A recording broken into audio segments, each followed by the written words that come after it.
একবার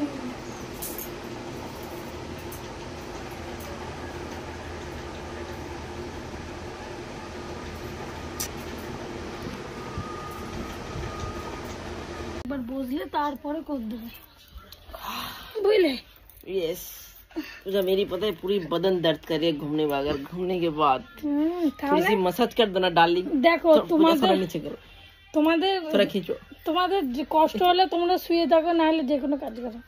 আমাদের কষ্ট হলে मतलब इसका मतलब आप नहीं सोते हो क्या? বল झूठ मूठ कहते हो? झूठ मूठ का हैं? नहीं सोते हो आप? কখন শুই जो भी मौका मिलते तो अभी तो आप सो जाते हो और नहीं तो क्या? সেটা সে কবে থেকে আজকে জ্বর গাতে বলতে এখনো সারেনি। किनकी आपकी कब से? এক সপ্তাহ বেশি হয়ে গেল। फिर कब আমি जाओ? মঙ্গলবার দিন দিদির বাড়ি যাব। No Yes. अभी नहीं।